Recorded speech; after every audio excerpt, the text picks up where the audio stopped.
I think we'll get down to Zeba. The first question that everybody's thinking of is, why did you write a book?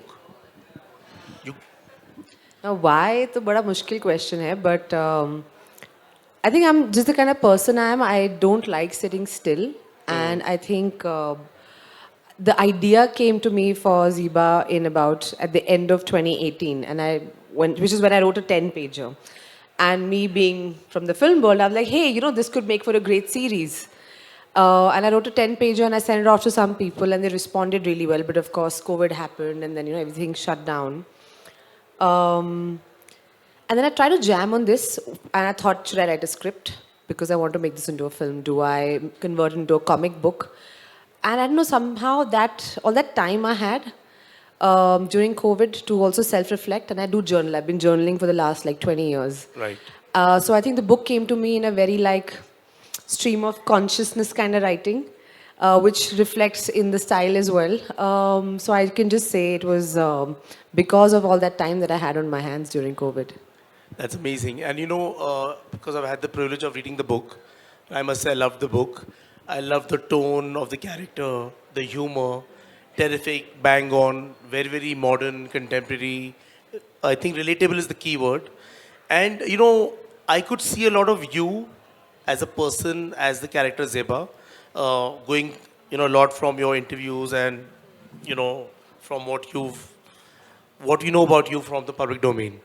So how much of you is actually in the character? Actually, not just Zeba. I think all the characters in this book are me.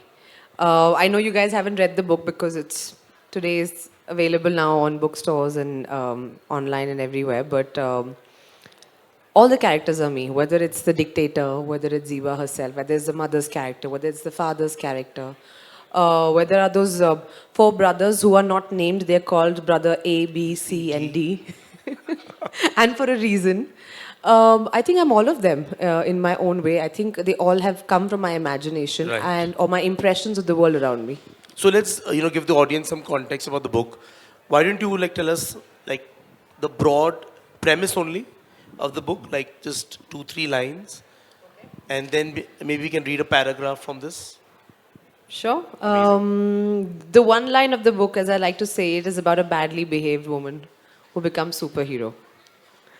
And the book And she'll starts save the with, world, and she'll save the world. and she ends up saving the world. So this is for all the badly behaved, so-called outside, the norms of what is acceptable men and women. But yes, in the larger context, I've tried to create its fantasy fiction, and I feel it's about a make-believe kingdom, which has an evil king who has some magical powers, and how she and him are destined to be adversaries, and how she manages to overthrow him and bring peace to the world. That's the very bad one line.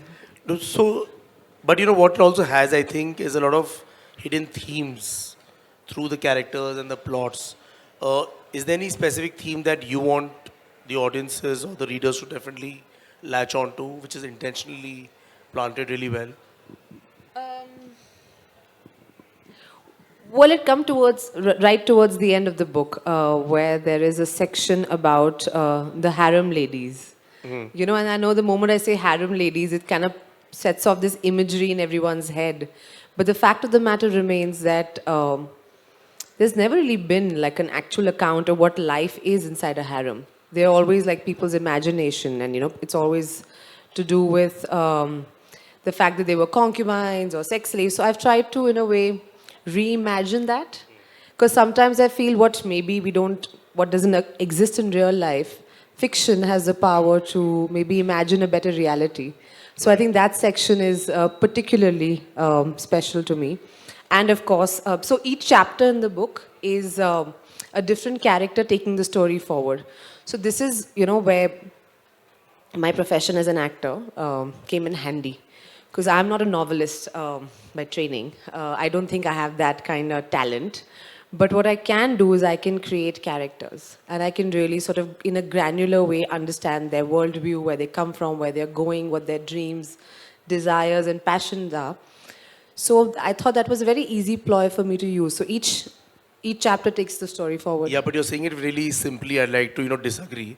I think you have the talent because what you've done in the way of writing the book, and when you'll see it when you all read it, is it breaks the usual structure of how a book is written, and I think that's what makes it more engaging and fun and fresh.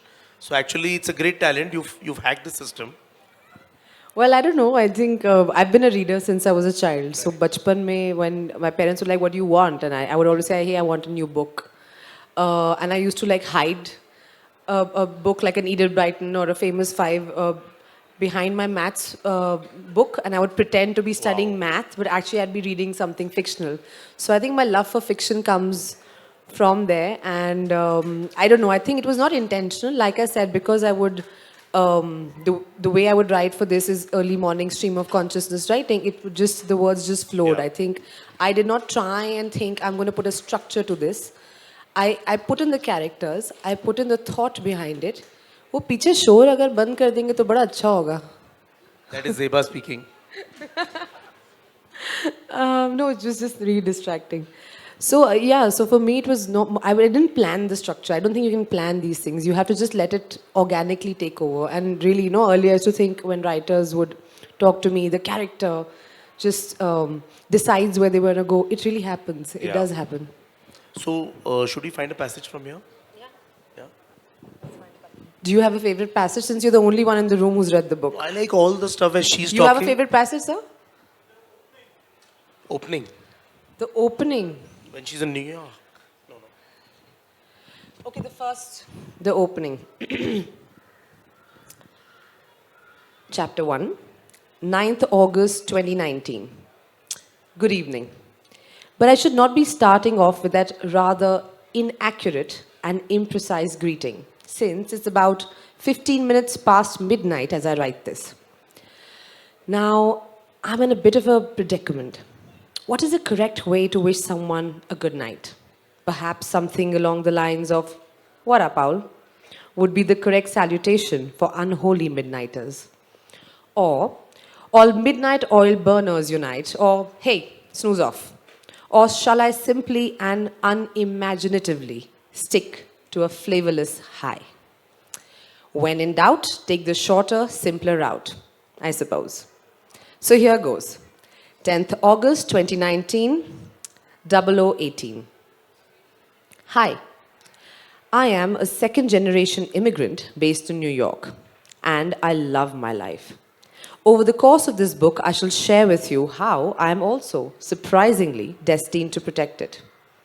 Although I did not start this book with the usual once upon a time, blah, blah, blah, banality, if there ever was a tale that needed this particular opening line, then perhaps this is one.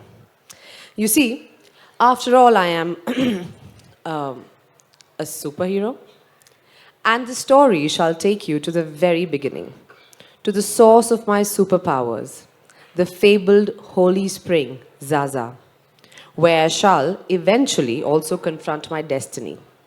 So yes, I am Zeba, an accidental superhero with a hijab for a cape. Yep, you read that right. And then there's a little post-it, as you can see, which is across the book in various forms for various reasons, which says, "Everything you will read in the following pages is fiction. Do not believe anything you read here. Just because something is written does not make it true." Right?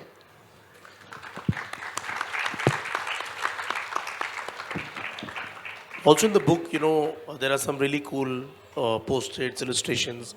Was that always your plan, or where did that come from? Oh, 100%. I would have wanted to be crazier. I mean, when I imagine this book, honestly, this is such a beautiful cover done by Pia and the great team at Harper's. They really helped put this entire thing together.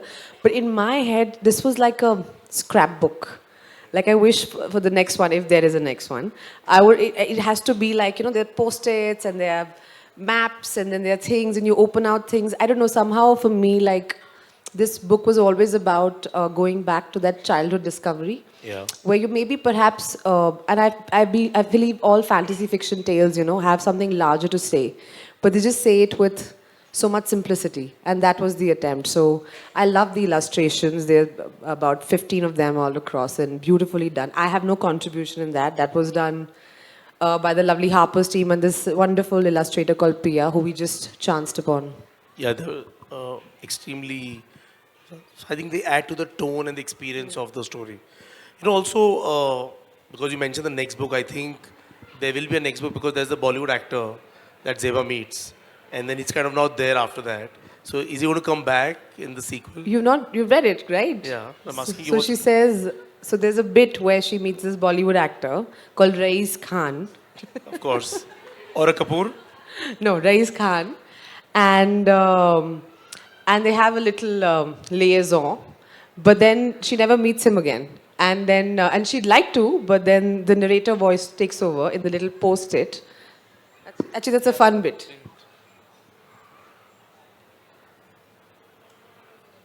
How do you know the page by heart? I don't. You know, what is the page? Around here somewhere. Oh no, it's the wedding. At the party. Oh, you don't remember it.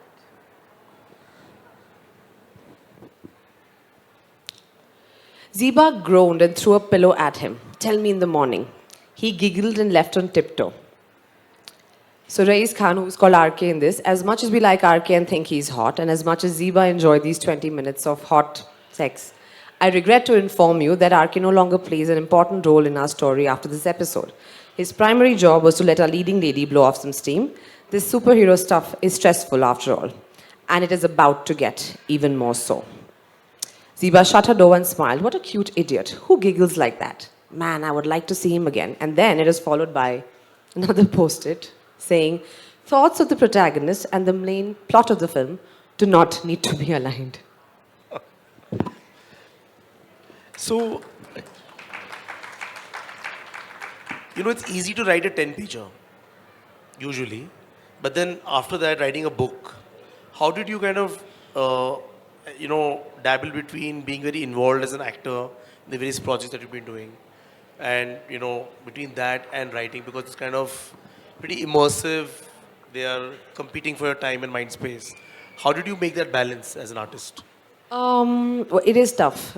It's tough and it's a lot of work. And like I said, I think it is only thanks to the time I had during COVID that I could really dedicate and think about this.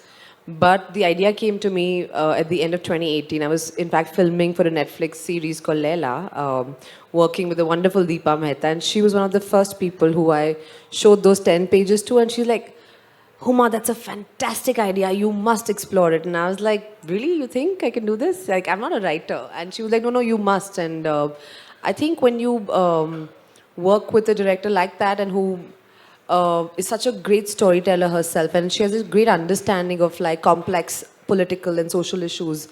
So like I said, this may be a seemingly very, the tone of the book I think is constructed to be a little bit more fun, perhaps even frivolous, but I think it's designed to be like that because the idea is if you don't want to say something nuanced in a heavy-handed way, I think then it doesn't really reach its target audience, it doesn't really reach the younger crowd. Then they feel like they've been spoken down to. And I felt like when I was growing up that a lot of times people try to explain concepts to me, but I was being spoken down to. So I'm like, hey, can we just make this conversation a bit more engaging? Right. And what was your method or process of writing? Were you writing bits every day or were you writing in chunks? Like, how did you figure this out? But the method nahi hota hai. I'm sure different people have different things. My method was wake up in the morning, work out a little bit, cold shower, sit down to write. And every day? Most days. And how many drafts did you do of the final book that Follow me, how many you think we did? We just did one, I think, 2 days before. It went into press. I think 6 to 8, 6 to 8 drafts. That's pretty efficient. Yeah. So, when you read a script that comes to you for a film, now do you give them feedback? I think I always, no, I think as an actor you always give feedback, but the idea to turn author is not to scare away all writers and directors. That's not the idea. And just because I've written a book does not mean But after the book, you can actually probably give them feedback on the story. No, I don't think that's a constructive way to work. Yeah. And how different is, because your screenwriting is so different. And as an actor, because you're so exposed to that.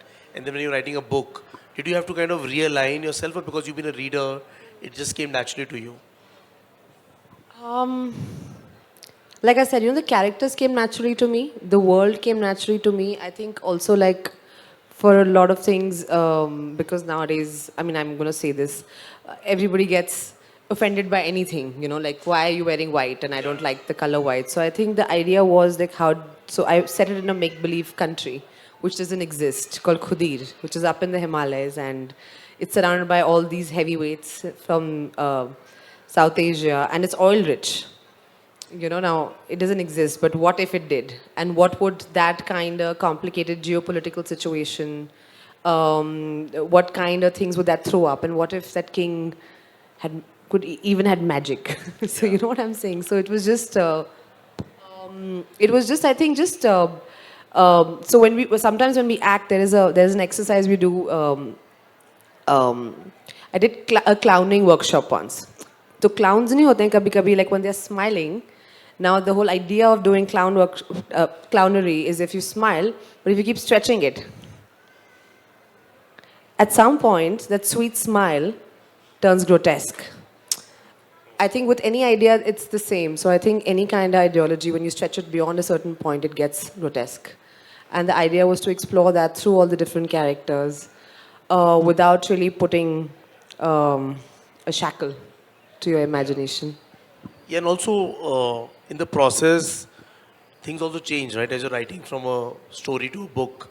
And how much of the 10 pages in the book now? Well, that's a good one.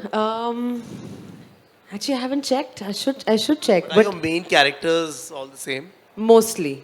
The first two that came, of course, was Zeba and Khairun.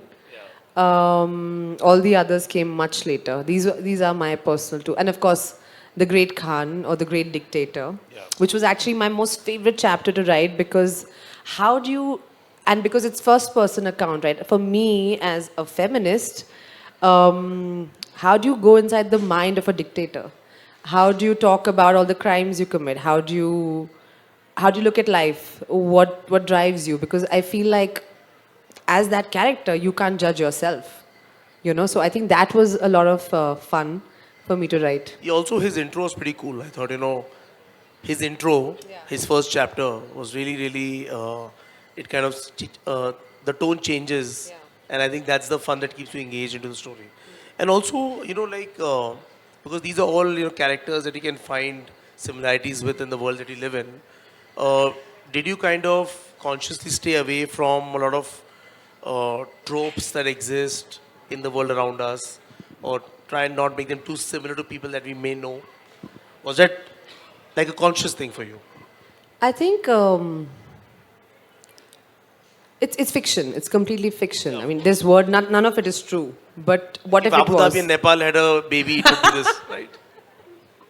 I didn't say that, you did. But almost. That's a good one, actually. If Abu Dhabi and Nepal had a baby, it would be Khudir. But why not? Why not? Yeah, because I think that's what I think makes the story so relatable. Let's talk a bit about the sense of humor. Because I think the sense of humor in the book of the characters really, for me, the real, I think the magic lies there. And how did you kind of bring it on paper? Like, is that like, did you do something like specific to get the right tone? Was it difficult? Was it easy? Just talk a bit about it. Actually, that was the scariest part. All the jokes are landing. Thank you. That's sweet. Because that was the really scary part. Because, for me, writing this book, the most scary part was the fact that I kept telling to my friends, I was like, now people will know how I think. So as an actor, of course, you're vulnerable because you're facing the camera. But this is but you can always, if a film doesn't work, or the way you've represented a character doesn't work, you always have the director or the writer or the producer or just the film itself to hide behind. Meri galti nahi thi. This was the character they asked me to do. But in this format, I have no one else to blame or hide behind. So for me, the humor was a difficult part because sometimes, when I feel I'm looking at a situation, there's another story going on in my head, which has nothing got to do with what's really happening. Yeah. Like there's a part where Zeba smoking and she wants to flick her cigarette off the rooftop, and she's in her head thinking, what if someone's dress catches on fire, or someone's blonde extension like bursts up into flames. It's funny to me. I don't know if it's funny to other people. So I'm like, what if they think I'm weird? But I think that is the character. That is the character. That is the character, right? So, would you give away the screen rights of this book, or it's too close to you and you will want to produce it or make it yourself? Like, what have you thought about it? No, do want to make it into a motion picture. I think that's the idea. I think that's the first conversation I had with HarperCollins, and it will happen. I don't know when or how, but I think this book also came from the fact that sometimes, as an actor, I may want to play a character like this, but I don't have the opportunity to play a character like that. But in my own world, I can Yeah. be the content creator of my own life. So Exactly. that is a dream. That's the only disagreement I think Harper's and I had. कि हाँ, नहीं rights मेरे पास रहेंगे. Actually, not really, but Yeah, they just said yes, right? Yeah. In the first email, yeah, sure. yeah, The rights sure, are yours. it's done. Rights are Yeah. yours. So, but like, are you imagining this as a film or a series, or like जो पैसे दे दे. पैसे का ही खेल है sir. पैसे तो series में ही है. नहीं, ऐसा नहीं है. नहीं? ऐसा नहीं है. Yeah, but then would you like hand over the reins, the creative reins, because like when we adapt from book to screen, a lot of things will change. Characters might uh, get killed earlier or not. Like, have you thought about those things in general? Like, because I have. it's an everyday thing. I have, and I feel like, inshallah, whenever, if this does get adapted onto screen in whatever format, I would like to get a fresh perspective. Yeah. I think that's very important because sometimes what happens, it might be a few years to when that happens and times change, things evolve. And I always want, no matter whenever it does come on screen, it should be taking the times into context. The context is very important. It can't just be set in a particular time. So, which is why it's really important to get sometimes a fresh set of eyes to relook at the material. Right. And would this be something that might also drive you to actually turn director? नहीं नहीं नहीं? सब कुछ मैं ही करूँगी. I can't do Why not? everything, guys. And, just a bit because I think the I character just also... love that this has almost become like a crowdfunding. I think now we'll just pass the hat and be like, okay, now we are raising money to make think that's the Zeba best way into a to do it, motion right? picture. I think should we do this, guys? So, like I'm just like switching gears a bit. I just wanted to like talk about the character Zeba, and then also it brings me to as an actor. You're used to embodying characters. Like Tarla, I thought was amazing. And so, is there a process that you follow in general? Like, what's your thing? Like, what's your sauce? Because you really become the character, right? And so, how do you transform yourself into that? I don't really have a definable, quantifiable. Natural talent. Also that, apart from great looks, as is evident. And not vain at all, but no. I wish I had a quantifiable process that I could tell you, okay, this is what I do when I become the character, or I don't like doing something or not doing something, or if I'm playing Tarla, then I'm only walking around in a sari and cooking things at the drop of a hat. No, I don't actually. I'm quite a switch on, switch off actor, but for me, I think all the answers are there in the script. If you read the script and you have a conversation with your director, you'll actually know what they really want from you. Yeah. And honestly, it's just about that. And in that moment, deeply, deeply empathizing with that character. So whether it's a Tarla Dalal who was way before your time, whether it was a Monica, maybe whose moral compass you don't agree with, it could be any character, but you have to without your limitations and your prejudice as what a Huma may have, you can't put those on the character. I have my own sense of morality, I have my own sense of understanding of the world. That cannot be that character. So if my character is supposed to be a gangster, then she is a gangster. If she's supposed to be a wayward woman or a courtesan, then she is that. The character cannot judge themselves.